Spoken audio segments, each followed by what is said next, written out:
It's My Nerd World, a Star Wars show, and I just got done watching The Mandalorian Season 3 finale.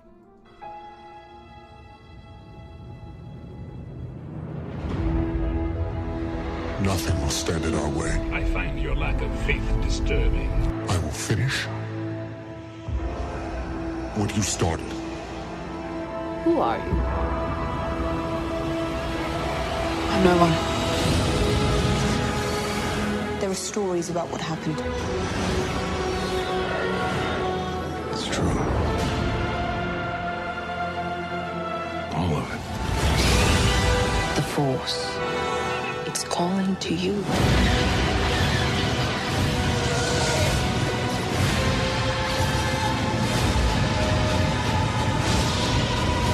My Nerd World. Just let it in. Welcome to it. I'm your host, Jon Justice, a day early than when I typically put out the show, but that's because I just finished watching The Mandalorian Season 3 finale, and it was fantastic. I really didn't have my expectations very high for this episode, and that's not to say that I haven't been enjoying this season. It is to say that I'm not really sure, and I'll have to wait to give the season a proper, thorough watch through before I even attempt to go and compare it to Season 1 or 2. But I've had some mixed feelings about this season, and I think a lot of it comes down to they provided, Jon Favreau and Dave Filoni and the directors really did provide something different this season. And again, this isn't to say it was better or worse than previous seasons, but it was a little bit different in terms of some of the decisions that they made. All that being said, this finale was absolutely fantastic. It hit every single item on my checklist that says to me, I'm watching Star Wars. I'm in the Star Wars universe. The way that they played the action out from beginning to end while giving us something familiar in terms of expectations when we're watching a piece of Star Wars content that is, supposed to be, the end of whatever piece of content we're watching. So I guess there is an expectation there the episode's going to deliver. I just wasn't sure that it was going to deliver. But this particular episode really did sort of meet what I typically do want and expect from my Star Wars content. So I want to talk a little bit about the mythology aspect before I get into my thoughts of the action. And I really look forward to, as always, hearing from you. You can email me, TalkShowNerd@gmail.com, or leave a comment up on YouTube. One of the things that I really have enjoyed about this season, and I've mentioned this if you've been listening to any of the previous podcasts, is I like the fact that as we've moved along with The Mandalorian, we're getting more and more context as it relates to the sequel trilogy, which I love. This episode didn't go too far in doing that, but it did lay the groundwork and provide more clues as to what we all anticipate, suspect, and speculate the specific details are as it relates to the creation of Snoke and Palpatine as well. There was a lot of commentary last week about the portion of the episode where Moff Gideon was talking to the Shadow Council, and specifically Brendol Hux, and they mentioned Project Necromancer. And a lot of the speculation around that was they were referring to Palpatine. And some people have kind of shifted their view on that upon rewatches of that episode. And I agree with the shift in what he was talking about being more about Snoke than it is about Palpatine. And that's what I'm waiting for. And I really do hope we get more live-action content to fill in a little bit more of the backstory of Snoke. Now, I do appreciate in this episode, we do actually see Moff Gideon clones. We see the beginnings of what Moff Gideon was trying to do from Season 2. We now know that project was specifically his attempt to clone himself. So the speculation that those were perhaps Snoke's were wrong. And this is the assumption, and I think it's a pretty safe assumption. When you go back to the episode from season 2, when they go back to Navarro, one of my favorite episodes, and they blow up that former Imperial remnant base. And before they do, they find the giant vats of something being created in them. We saw similar creations in last week's episode, and then we saw the full Moff Gideon clones. And so clearly Moff Gideon was attempting to clone himself. And what I found really interesting, and my son, my youngest 16-year-old Kyle, actually filled me in a bit on this, was the specificity at which Moff Gideon explained that when he was angry that Din Djarin, spoilers, by the way, did I mention that? When he was having his exchange, his verbal exchange with Din Djarin, and he was talking about how upset he was that Din went and took out his clones because they had the one thing that he didn't have, and that was the Force. I mean, he said it explicitly. You begin to go back to Dr. Pershing from season 1, their desire to get Grogu. There was an assumption at the time, and I think we're still heading that direction, and I'll explain. But there was assumption at the time that the desire for Moff Gideon to get Grogu in his blood was to enhance the Empire's effort, to help in the Empire's effort to provide Palpatine with a clone body. And while that could have been it, I think more specifically we're finding out now in this season finale that no, it was actually Moff Gideon for his own purposes. And he was hiding that from the Shadow Council in last week's episode, saying it was their obsession with clones more than it was his. The one thing that I thought was interesting was that, okay, so he's talking specifically about midichlorian counts, even though they haven't directly gone and said midichlorians in the episodes. They've just gone with M count. We all know what they're talking about, but they're still too shy, apparently, or nervous to actually say the word midichlorians. That, however, initially when he said that was, those clones contained the Force, whereas I did not. And so clearly that would have to be, they jacked up their midichlorian count, so they would have the Force. Now this, of course, would lead to Snoke, and I'll get to that again in a second. However, I felt that it was a bit of a potential retcon to what Luke Skywalker had said to Rey in The Last Jedi. But when speaking to my son Kyle, he said, well, because as Luke said in The Last Jedi, kind of everybody has the ability to tap into the Force. They just need to focus and do so.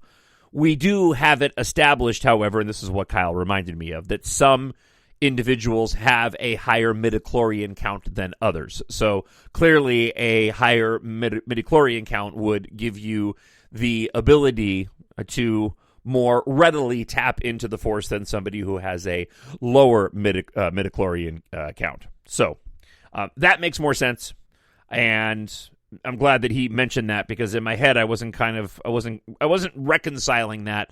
But once he said that, I went, nope, you're right. You go back to The Phantom Menace, and clearly that's what's said in that movie. And again, this is another thing that I really, really like about this season, and why it will be, at least on another rewatch, I think, on par with the first 2 seasons, which I loved.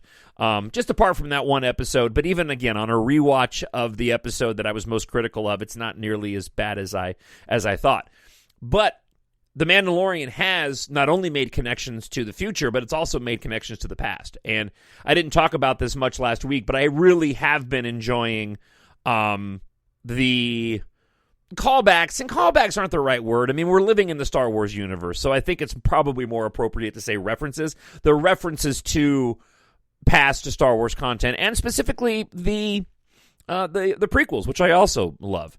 The one episode that I was most critical of 2 weeks ago was very much in line with a lot of things that we saw in Attack of the Clones, but also last week's episode, and I failed to mention it. I mean, you can't watch those red force fields, of which Moff Gideon's troopers were stationed behind last week or this week, without thinking about the Theed lightsaber battle between Darth Maul, Qui-Gon Jinn, and Obi-Wan Kenobi in The Phantom Menace.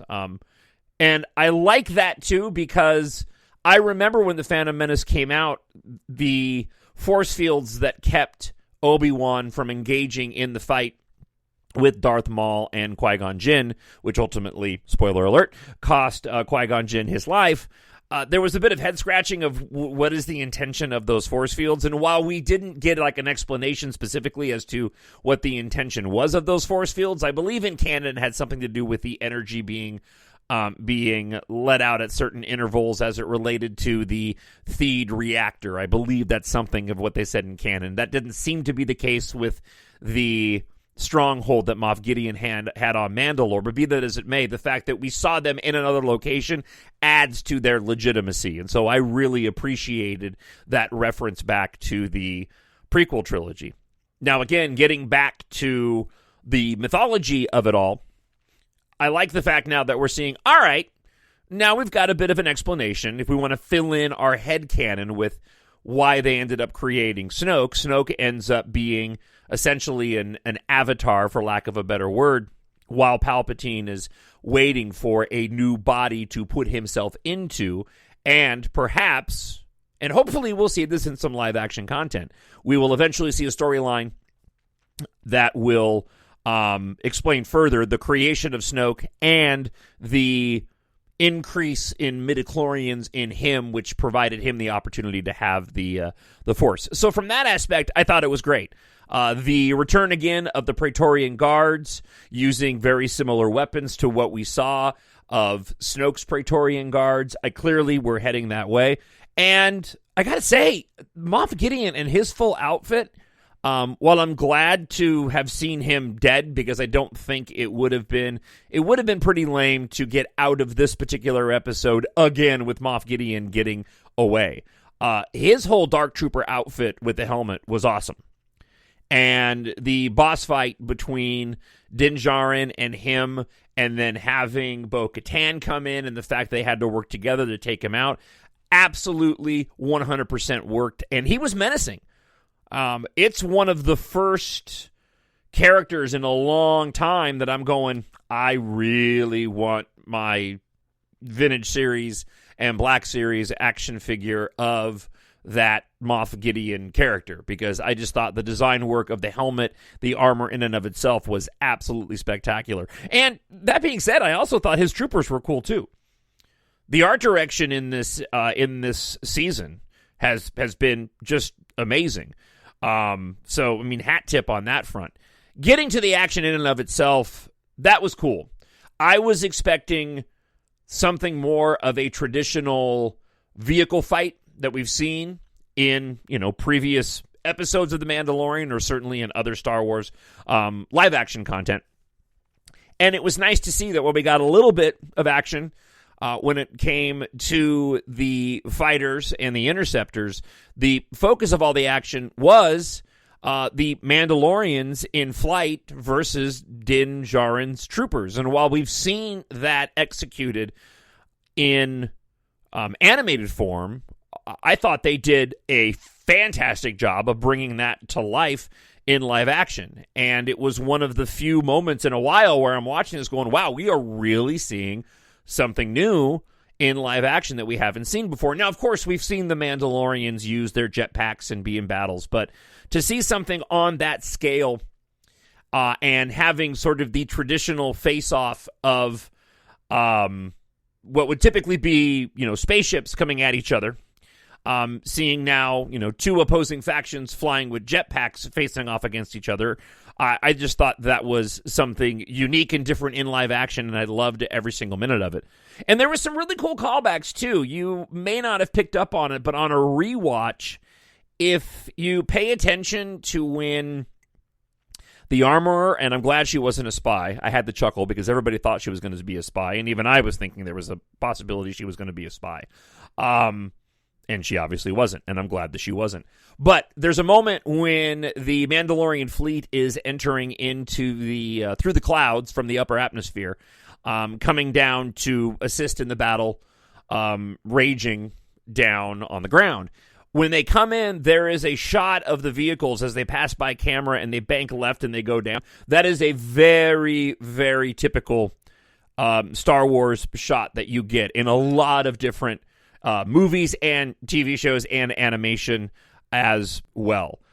Something similar to that is next time you watch The Phantom Menace, the very end battle when they leave the surface of the planet and they head up to the droid control ship, when the Naboo fleet is getting ready to face off against the incoming droid fighters, there is a side shot where the vehicles kind of come and they pass and they split off from each other. That is almost exactly like a shot that you get in Return of the Jedi.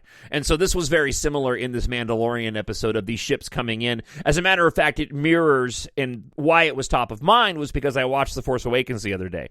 And when they arrive at Starkiller Base, all the X-Wings do, I was reminded that at that point in time, the Rebel fleet only had X-Wings, and I always thought that was odd in The Force Awakens. I didn't know why we didn't have any other vehicles, but be that as it may. When they come in to attack the oscillator after coming down from Lightspeed, they do that banking turn as they head down towards the planet, and it's almost exactly the same length of time and positioning of the ships that we saw in this particular episode. I was expecting some more surprises. I was expecting some cameos. I mentioned it last week, the potential of Leia showing up. I think a lot of people thought that Boba Fett was going to show up, and I'll be honest with you, I'm totally fine that they didn't do it. I like the fact that they kind of broke with precedent from the other two seasons, and the action and the story that was told was not overshadowed by the inclusion of a shocking moment with the arrival of a character that we hadn't seen in a while. I don't think that Boba Fett necessarily would have done that, but certainly a Princess Leia arriving would have. And I like the fact that with this season finale, they really just focused in on the characters that were there. And this current storytelling conclusion to the Mandalorian story, which I thought they absolutely nailed. The retaking of Mandalore at the end of the episode, the lighting of the forge on Mandalore, the chanting, seeing all those Mandalorians. I mean, that was really, really moving. Interesting move to go and destroy the Darksaber. I thought that was odd. Not odd, but it had me kind of going, I wonder if they're going to be doing something with that in the future. Like the move and the decision to have Din Djarin officially adopt, doing that thing with my fingers, officially adopt Grogu as his son. I thought that was very very touching and a nice note. At the end of the episode, prior to Din Djarin and Grogu ending up at their new cabin, which I mentioned immediately when I saw it, that it looks like the same type of buildings that you would see, or same type of homes you would see in parts of Tucson where we lived for 9 years. Just that type of Adobe, right-angled construction for their home. I immediately thought, that looks like a house in Tucson. Before that, though, when they arrive at the New Republic base, the decision to have Din go and offer his help to Carson tells me that most likely, as we know, Jon Favreau has written Season 4, most likely Season 4 is going to be the stories that they were going to tell in the Rangers of the New Republic. My guess is that we will probably move away from the story of the Mandalorians for now, and that the Mandalorian story as it relates to Din and Grogu will now be included with the stories they were planning on telling for Rangers of the New Republic, and now Din Djarin will be part of that, which opens up a lot of different opportunities. You can pretty much go and have whatever main through line storyline you want relating to the upcoming shows that will culminate in that Dave Filoni movie. So you've got Skeleton Crew. We have, I believe we're supposed to have another season of Book of Boba Fett. Although I don't think that was officially talked about at Celebration. But of course we have the Ahsoka series arriving later this year. So whenever season 4 of The Mandalorian does arrive, probably 2025, ahead of that movie, which could potentially release at the end of that year or 2026. My guess is it'll tie in and continue the story leading up to that movie, but it will be specifically attached to the storytelling of the Rangers of the New Republic, which is going to offer up, again, a lot of opportunities for the Mandalorian to go to particular planets and, take part in adventures and thus develop whatever, again, through line throughout the entire series that'll eventually tie in to the other shows. So I thought that was a really cool move. And it provides the opportunity to bring in the characters that we will meet in Ahsoka, specifically what I'm most looking forward to, and that is the crew of the Ghost. The final shot of the episode was great. Just seeing Din and Grogu at their home. Grogu, of course, doing his frog trick. Very much reminiscent of when he was chilling out on the planet in, was that season 1 or 2? I think it was season 1. In season 1, when there was the woman on the one planet that had the AT-ST walker. And she wanted him to stay. And that's kind of what everybody envisioned. As a matter of fact, there's a moment in that episode where Din is sitting outside, I think, sitting on a chair, kind of kicking his feet up. So I thought that was a very fitting ending. No end credit scene, which, again, I'm fine with. I'm kind of glad they didn't go with it. Goes with my thought that I was glad they didn't have any cameos that took away from the characters of the show in and of itself, and I really felt they tied up all the loose ends nicely. And for an episode going in that I knew was going to be short at about 38 minutes of actual action, it didn't need to be any longer. And I thought that it was paced quickly. It immediately opened where last week's episode ended. And it makes me wonder if it wasn't supposed to be one full episode of the two of them together, and they decided to go and split it into two. But either way, I'm fine the way that they did it, and this is a season finale that I am certainly going to be returning to. I will say that season 3 of The Mandalorian, in terms of the non-mythology storytelling aspects that I love about Star Wars, specifically the ship battles, delivered more so than season 1 and 2. So action-wise, apart from the diversion to Coruscant in the one episode and the Goofy episode with Jack Black and Lizzo, I thought the action in this season was top-notch, and really enjoyed the fact that we got to see a lot of dogfighting going on. I dig that kind of thing. So, did you enjoy it? Anything that you would have liked to have seen but didn't see? Where does it? Are you ranking it already when it comes to seasons 1 and 2? I'd love to hear from you. TalkShowNerd at gmail.com. But again, I'm going to give it a 10 out of 10. I really, really thought it was a fantastic season finale and just pure Star Wars. I guess it's probably the only way that I can say it. It was pure Star Wars, and they checked every single Star Wars box that I could have of what I would want, with a little bit of everything from previous live action content. So good job, guys. All right, let's get to some listener feedback this week. I need someone to show me my place in all this. All right, first we go to Irene Davis, who says, "What a great podcast." Thank you, Irene.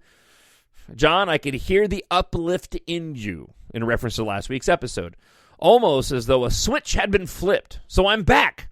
I'm loving listening again, and as always, learning from the way you present your knowledge of Star Wars. I truly believe you are one of the good guys and genuinely love Star Wars. Thanks. Mom always said I was special.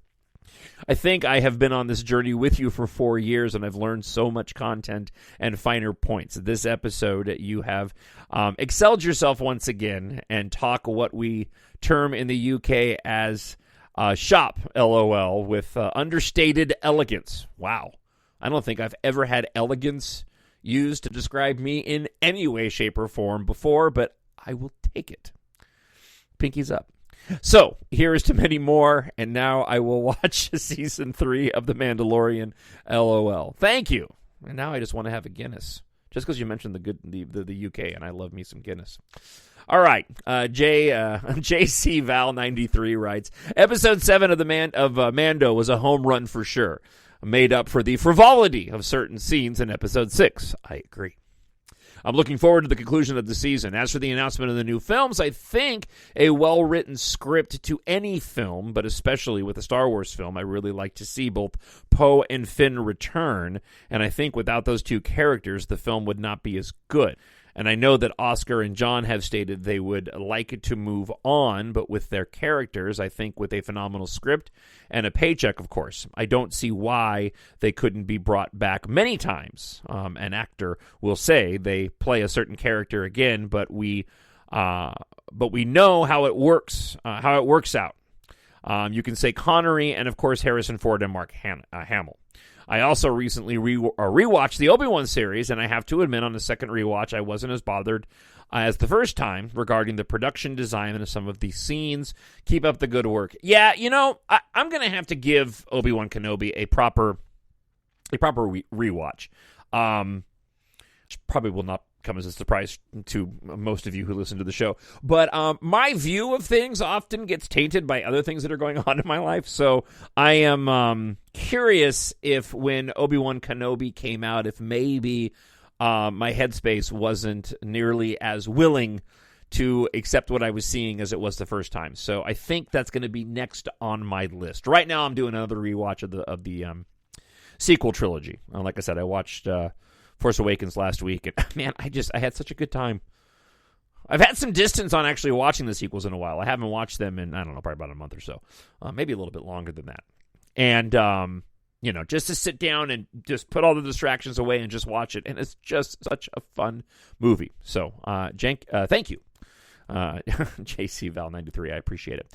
And friend of the show, Miranda writes, this was absolutely the strongest episode by far in an otherwise what was for many very middle of the road season with entertaining moments. I had a suspicion it was going to be that way for good reason. It was just a matter of when the show was going to bring itself in the direction that it needed to be so that we can only conclude the season in a stronger place, but set up for a very uncharted future in the next season, ahead with Ahsoka, Skeleton Crew, and possibly Filoni's film. Let me tell you, I haven't been more anxious for a finale than anything right now. And by the way, it's so awesome that the sequel trilogy is finally getting the callback and love it so deserves. In fact, it makes me even more afraid of the impending rise of the First Order. I actually started rewatching The Force Awakens 2 days before this episode. Hey, and now I'll do The Last Jedi and The Rise of Skywalker, and I'm doing the same thing.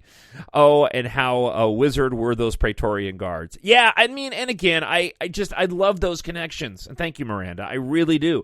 Even just seeing the vats, the test tubes, why am I missing the word of what we're supposed to, what you call those things, right? The containers, whatever, with the clones, via the botched clones or the real clones. And you take that and sort of apply it to, and think about the beginning of The Rise of Skywalker when Kylo Ren arrives on Exegol, and, it adds some context to that. It looks something very similar. We see there that they were growing potentially more, Snokes, or those were failed Snokes, which raises a whole host of other questions that I haven't really gotten into, which I think is interesting. Wouldn't it be fascinating if there was another Snoke that was out there? Another Snoke? So thank you, Miranda, as always, for the feedback. TalkShowNerd at gmail.com, or leave a comment up on YouTube. So you want more science fiction? I have more science fiction for you. I've written a science fiction space opera series, if you are a new listener to the show. 7 books in all, available in ebook, paperback, hardcover, and audiobook on Amazon.com or mynerdworld.net. Treat yourself, a friend, or a family member to sci-fi, written for adults, but great for ages 11 plus. If you like your science fiction space opera to be epic, filled with romance and action, then EMBARK is perfect for you. As a matter of fact, I got a brand new review, and sometimes the shortest reviews are like my favorite. This came just the other day. Mark gives it 5 stars. Good opera. It's got all the features required of opera. It has good girls and guys. It has contemptuous villains, and there's more than enough human tragedy. Yes, a lot of people do not make it out of my book. Book 1, goes as follows. Taft Guardia picked the right day to upgrade his ship when fellow pilot Kate Amaro arrived needing his help investigating a cryptic message from her late aerospace engineer father. Unaware that an industrial accident has set off a catastrophic chain of events, they uncover a shocking secret. Amid the growing chaos, a tyrannical corporate madman with an armada threatens the thousands of starships heading for deep space. Taft quickly realizes what they found may be the only key to protecting Earth's evacuees, and so does the enemy. On the run across the galaxy, Taft is pushed to his limits, while Katha must unravel the secret of what her father left behind, if there is any hope for humanity's future among the stars. Do not miss this action-packed and fast-paced science fiction adventure. Again, go on to Amazon.com or to mynerdworld.net and pick up your preferred copy. It's how you can support My Nerd World and the podcast that I produce through it.